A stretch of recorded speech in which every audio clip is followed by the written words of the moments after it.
right, we are recording.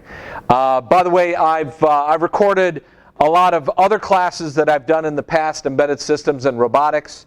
They're online on YouTube, and there's maybe 6,000 people who have viewed each individual lecture over the course of the last couple of years. I have right now 6,000 followers on YouTube and over 500,000 views, and I don't have any Taylor Swift videos that people can look at on my ID. So, all right, we're going to start looking at the Vahid.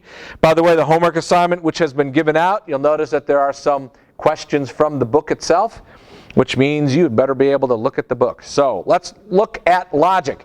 Now, the interesting thing is you've already seen some digital logic before, right? In Engineering 1202? Didn't we do some AND gates and some OR gates and some stuff like that? So this should be pretty easy for you to follow along, at least for the beginning. So we're going to do something called combinational. Well, historically I know that as combinatorial circuits, and that is where the outputs depend solely on the current conditions. So in this case, we have a situation when you're not pushing a button, the output is going to be 0. When you are pushing a button, the output is going to be 1. That is a very simple combinational circuit. So, literally, B is equal to F, it looks like, right? And it might be a little bit more complex if you add something else. So, for example, remember that lamp? I think we talked about this in the first chapter. You have a motion sensor and a light sensor that will tell you if it detects motion, then A will be 1. If there's no motion, A is equal to 0. And then also it'll detect light. When there's light detected, in other words, the sun is out, B is equal to 1. When it's dark, like at night, B is equal to 0. So obviously, the time that you want the light to shine, the lamp that would be like at your doorstep or something, is if there is motion detector and it's dark, right? So let's take a look at this. If A is equal to 1, presence of somebody there, and B is equal to 0, meaning it's dark, then you light up the light. So it looks like, yeah, if this and this, then that. And then you could also have another digital system associated with if we push a button, then it doesn't light. When you do push the button, it does light, but there may be a situation where the button is not pushed and it does light, and you can't really determine the value of F based on what the input is and only what the input is. So it might have some sort of previous state that of button presses or so. And so that would be an example of something that is not a combinational circuit. So that as opposed to a sequential circuit that has memory. So keep in mind that there's going to be some combinational logic devices and some sequential logic devices. So one of the simplest one would be the switch, which is basically associated with something like a AND gate, right? So let's take a look at a switch, the basics of binary circuits, on and off. By the way, this is just a rehash of what was covered in, I believe, Engineering 1201, and I covered this in 1202, right? V equals IR. So if we just remember some of our old V equals IR, we have a battery up there that has 9 volts. And if this device here has a certain amount of resistance, and we identify our current as 4.5, so what do you think that light is? How many ohms? It's kind of up there too, right? 2. V equals IR, right? So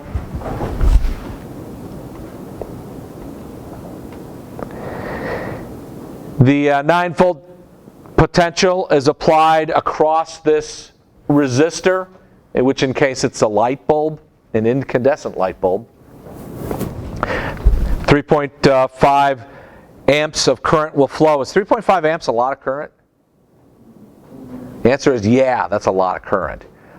Your typical mobile phone, when it's actually communicating via your regular phone call and such, is on the average about 100 milliamps, which is actually a lot of power being consumed.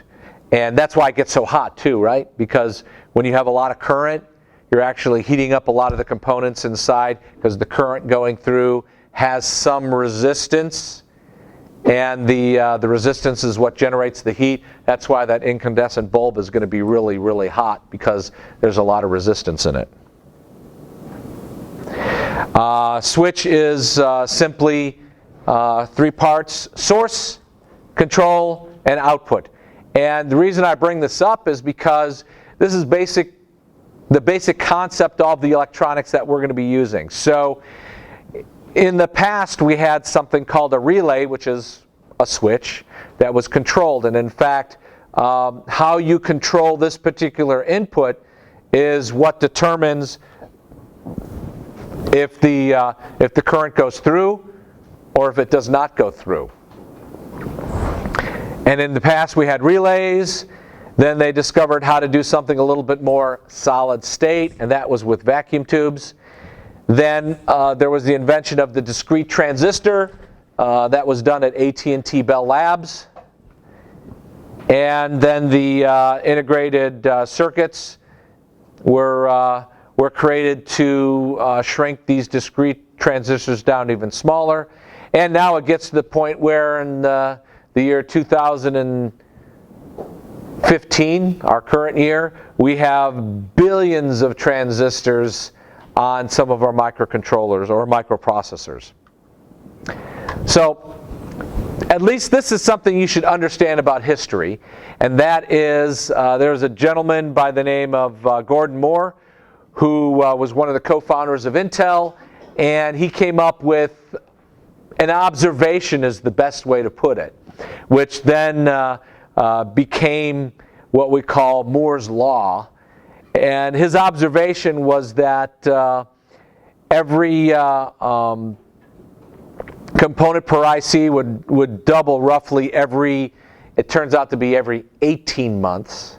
So in other words, the number of components you could put on an integrated circuit would be able to be doubled every 18 months. So over a certain course of time, you're putting more and more and more integrated circuits on the same space. And that's the reason why we're able to have a mobile phone in your pocket, like the iPhone 6, that does pretty much what computers did 20 years ago. And the current processors that we have, some of the Intel high-end i7 processors, actually have billions and billions and billions of these transistors in its own integrated circuit. That's a good question. Here is a picture of the actual silicon die, is what it's called, with this is a Pentium, so it's actually fairly old, which has all the transistors on it. The different areas on here represents the computing part, and some other areas represent some local memory part, the memory that we call cache memory. More of that later. How many of you have actually seen up close some of the microprocessors that we have? A couple. You know what? For the next class, I'll bring in some examples. Somebody gave me an i7, and that had burned out. So I'll bring that in along with some of the really old ones that we used to use. So inside that IC, we're going to have billions and billions and billions of what we call transistors. And in this case, this is a CMOS. CMOS is the name of the technology. Gosh, all of a sudden I can't remember what CMOS stands for. Metal oxide. All of a sudden, I can't remember. I hope he puts it in here or it's in the book, right? Metal oxide semiconductor. Metal oxide semiconductor, but I forget what C means. All right, well, I'll come up with that later. So here we have different types of metal oxide semiconductor devices, and it's really just a switch. So imagine this is what we say when we give in one type an N type of gate. When we give a logical 1 here, that means that current will flow and it conducts from the source to the drain. And when you put a logical 0, then it doesn't allow current to pass through. And in the PMOS, it works in the opposite way. Basically, if you have a logic 1 that you give this gate, then no current will flow from the source to the drain. But if you give it a 0, then current will flow from the source to the drain. And that's down, down, down, very much into the device. By the way, you will learn this in great detail in ECGR 3131. You'll have that lots and lots and lots of this. That's just the general operation of how that works. Now, you can imagine that gives us a lot of power. When we give it a 1, it allows current to go through. When we give it a 0, it doesn't. If you have this NMOS versus PMOS, then it works in the opposite way. A nice analogy will be to examine: are you able to get from one side of a river to the other? That being, if you have a way to, you like this, the magnet is pulling these stones together to allow you to walk through. This author does some really cute stuff in the book, right?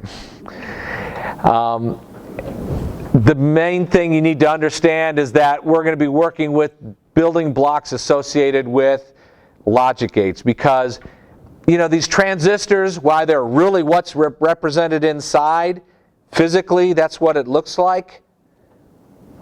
It's kind of hard for us to understand this. So traditionally, we've created these logic gates that allow us to represent what really happens. Representing would be, this is a gate called NOT. So if you give a 1 here, the output is going to be a 0. Or this is an OR gate. So if there's a 1 here or a 1 here, then the output will be 1. More on this a little bit later. So we're going to be worrying about these things called logic gates. But to do these logic gates, we're actually going to do some math. Oh yeah, you probably like math, right? Everybody, you love math. All right, here we go. We're going to do a different type of math called Boolean algebra, which was created by Mr. Boole hundreds of years ago.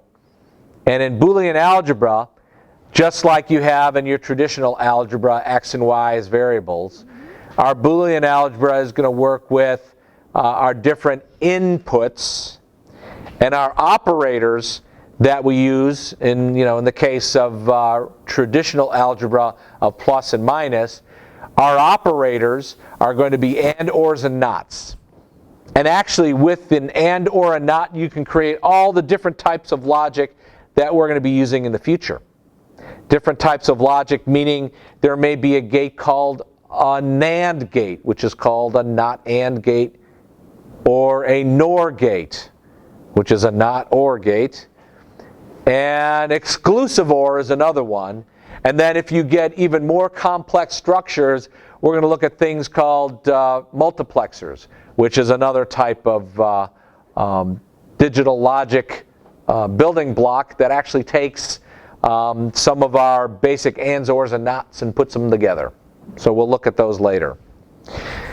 So you need to understand the concept. A and B are your two inputs, and will be the output for an AND gate will be 1 only if A and B are 1. The output for an OR gate will be 1 only if A or B is 1.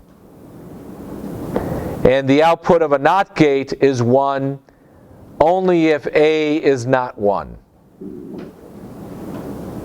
These are the simple definitions, these tables of your AND or a NOT gate. And as you can see, for example, for the OR gate, when both of these are 1, well, at least one of them is 1, so your output for the OR gate is going to be 1.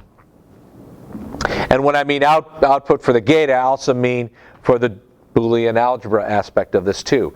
So in the Boolean aspect, we would say A and B, or we would say A or B for the operation of the OR, and then you would say NOT. But we also have another way to represent this. By the way, these slides are online, so you can feel free to follow along with this on your computer if you have it and you want to look and jot notes with it as you go along.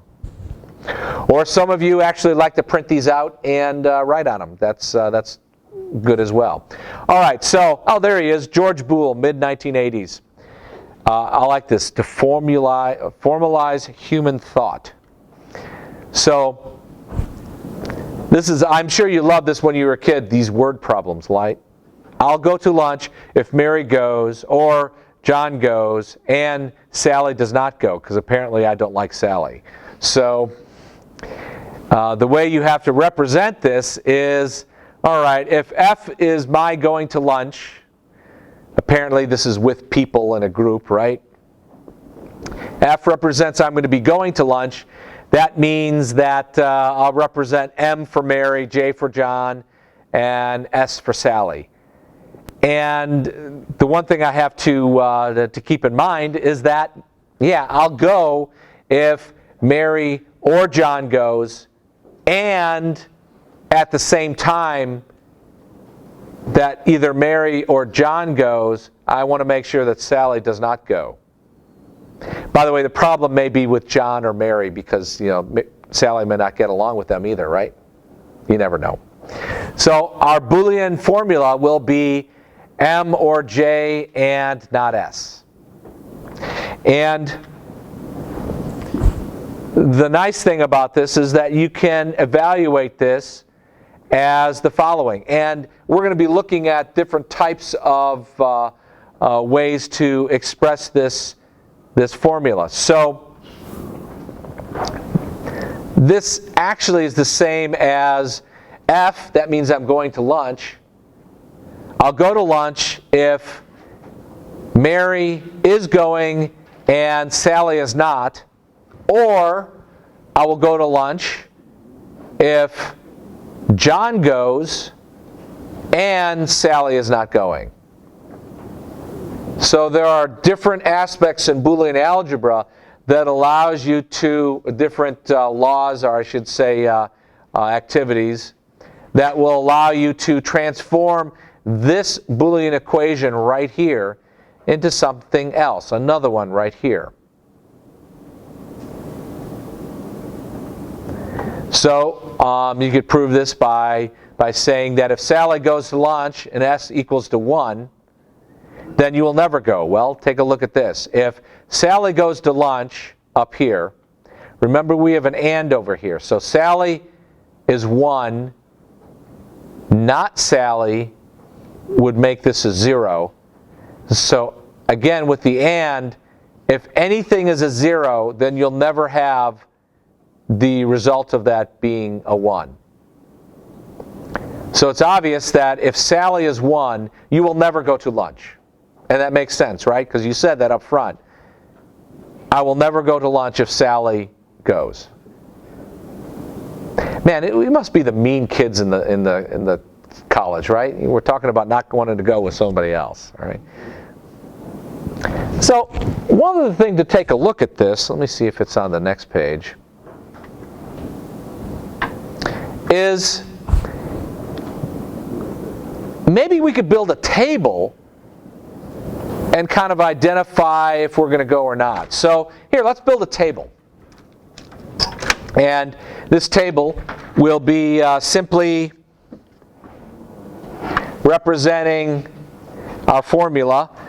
And remember we said m, f is equal to m or j, correct? And not s. Remember that's what our formula was? By the way, if you guys are talking in class, you're being picked up by the microphone back there too, so you might want to watch out how much you talk. So here we're going to go M, J, and S. Now how many different combinations are there of all of this stuff, right? All right, somebody says 16. Anybody want to say another number? 8. Anybody else want to say another number? 9? No, the answer is 8 actually. So if we have 3 different inputs,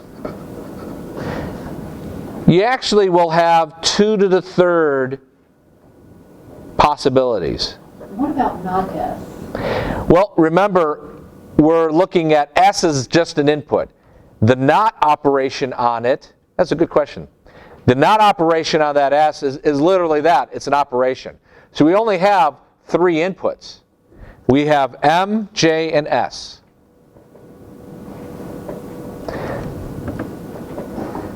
Now eventually we're going to want to know what F is, right? And our inputs will be, well, we could have 0, 0, 0 as my inputs, 0, 0, 1, 0, 1, 0, 0, 1, 1, 1, 0, 0, 1, 0, 1, 1, 1, 0, and 1, 1, 1. I'm going to split these up into little groups there. So, you know, the question somebody had earlier was, what about not S, right? Isn't that something? Well, what we have is we have a particular operation, and that could be like an intermediate step. So we'll say not S. So we'll look at what S is our input. Here's S is 0, so not S would be 1, right? Here's it's 1, so not S would be 0. So we're just going to be the opposite of what it is represented there. And then the other thing we might want to look at is the operation of M or J. So that's 0 and that's 0 based on our tables that we saw earlier. M or J is 0. And in fact, so this one is also 0. And then this would be 1. 1 is going to be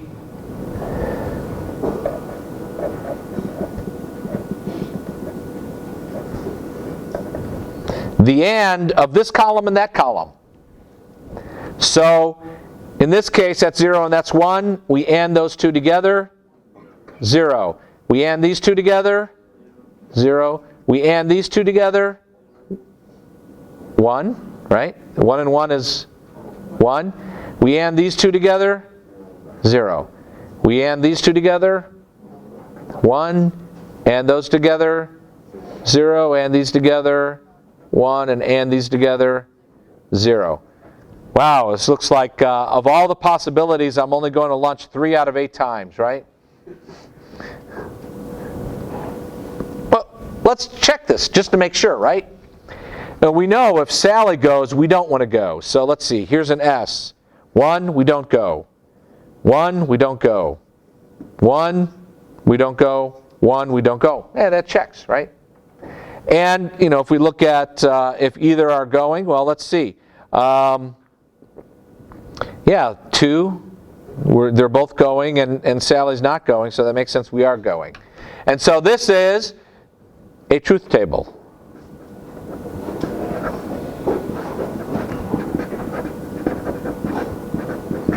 And this is one of the tools in your toolbox for solving digital logic problems. Now we showed you Boolean algebra, and later we're going to actually show you, how to make a circuit with this, and that's another way to solve it. And then we're going to show you how to write VHDL and then run it through a tool, and that's another way to solve it. So there's all sorts of ways for you to be able to solve the operations. All right, let's go back to this. Everybody got that? By the way, this will be scanned and available online, so you can see that later.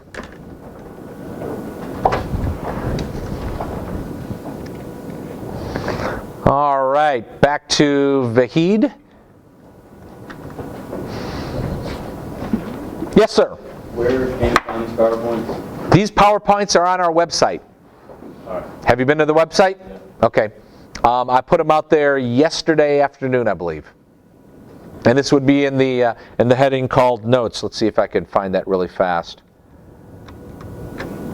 Oh, I was looking at SparkFun. Are you familiar with SparkFun? How many people have ever bought anything from SparkFun? Ooh, a couple in the back. That's interesting. All right, SparkFun. Well, here, it is a place that has electronic toys. Electronic meaning, let's say I want to buy a Raspberry Pi, which is a programming board for you to be able to do all sorts of operations. Like I have my graduate students use Raspberry Pis and cameras to do facial recognition for one of their labs. So it's pretty fun. We get to use all sorts of neat hardware. All right, getting back onto the website. All right, so we are back online, and so evaluate the given Boolean equation A and B or C and D for the given values of A, B, C, and D, and you're going to have apparently not anything working. There we go. And then we're going to have, all right, so if you have A is 1, B is 1, C is 1, and D is 1, what do you think? Is that going to be 1?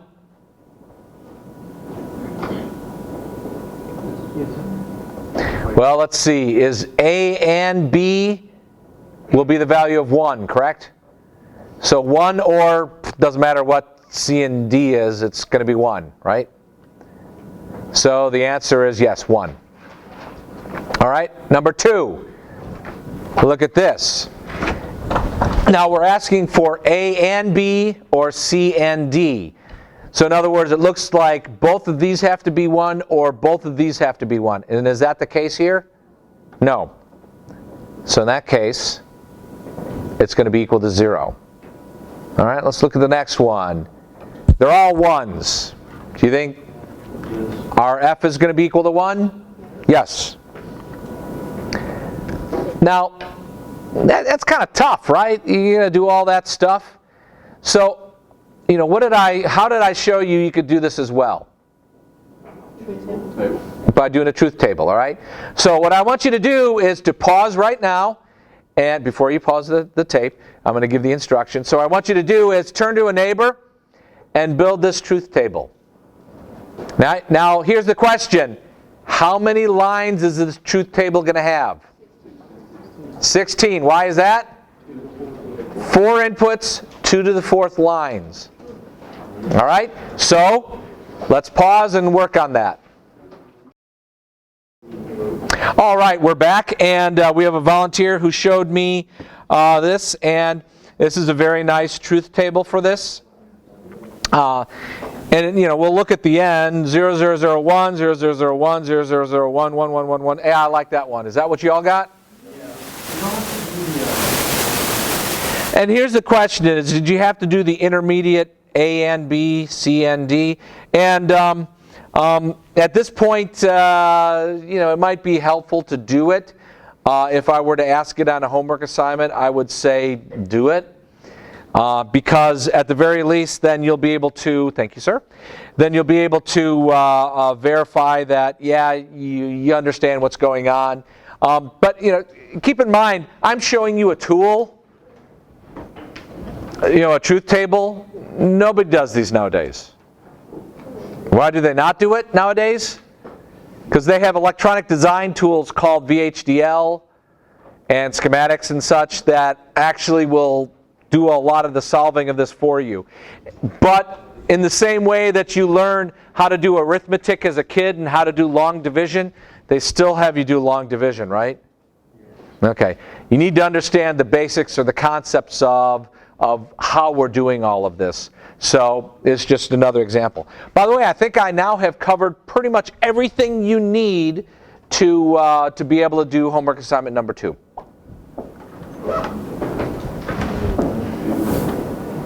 Uh, 20 seconds. So I think you got lots of time to work on that. So now what we're going to do is we're going to have some more practice with Boolean, right? So convert the following English statement to a Boolean equation. A is 1 and B is 1. So in other words, F will be 1 if A is 1 and B is 1. That's just simply an AND. Yes, sir? Do we use the operators? So what you would do is you would say, well, I'm going to show another example of this later. A and B. You mean that operator called AND? Like F equals A. Yes. Boolean algebra will say F equals A and B. Because it's Boolean algebra. It's a mathematical equation. It's just using Boolean as opposed to regular algebra or calculus or something else. Here's another one. Either of A or B is 1. Well, that's just NOR gate, right? Or A is 1 and B is 0. Well, that would be simple. That would be A and not B.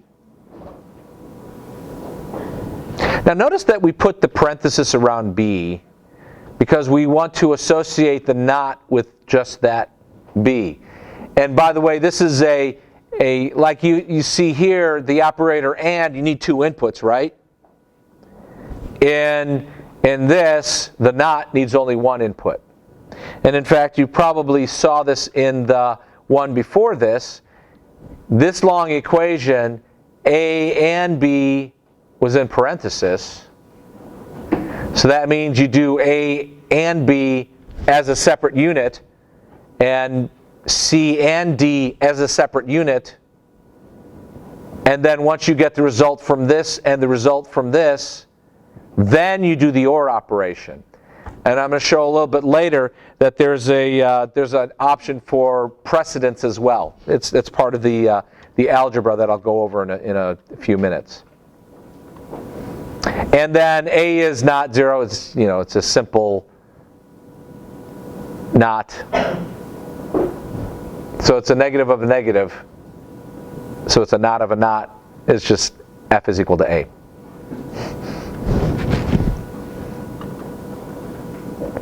So a real world problem. A fire sprinkler system should spray water if high heat is sensed and the system is set to enabled. That would really be bad if you set it to disabled and had a fire. So nonetheless, your Boolean equation is high heat, H, and E is enabled. So basically, when H and E are 1. Because if it's enabled, and there is no high heat, you definitely don't want to spray because that would ruin everything in the room, even if it did it accidentally. There you go. Simple. Now let's get a little bit more complex. Car alarm should sound if the alarm is enabled and either the car is shaken or the door is opened. So how many different inputs do we have here? 3, right? So obviously, we're going to have A, which is going to be our alarm, and we'll probably have in parenthesis then, right? Something associated with shaken and open, S and O. So let's take a look. All right, so hey, there you go. A and S or D, they call it D for door. Okay, so it doesn't look like an O. Real world problems. So nice examples that you can look at later. And you could also say perhaps the door is opened, but maybe it's you want to say it's not closed, right? So it depends on your sensor or your input, whatever it turns out. But you really need to understand the English such that it makes sense. So, aren't you glad that we do Boolean algebra and symbols instead of this right here? Whoa, look at that. So this is the CMOS representation of an OR gate. This is the CMOS representation of an AND gate. And I could assure you, by the way, this symbol, you've seen that before, the symbol right here, stands for ground. I've done that in class before, right?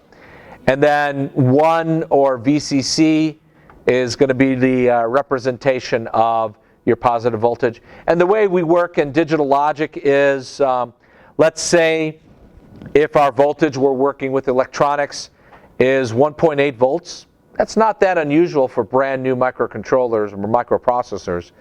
Then it's really a 1 is represented by a voltage close to 1.8 volts, and logic 0 is close to 0 volts. And usually the digital logic circuits will work really, really close to 0 and really, really close to 1. You won't be wandering off closer to the middle. You'll always be pegged at the top or pegged at the bottom. So if we look at, this is just the history of all this. So this just shows you the symbol that we're going to use, its truth table, and what the transistor circuit was like years ago, and how this all came about from the history. So we're going to be doing the implementation of logic circuits or logic gates. And with that, we're going to say that is the end of today's lecture, and I'll be talking with you on Tuesday. Thank you.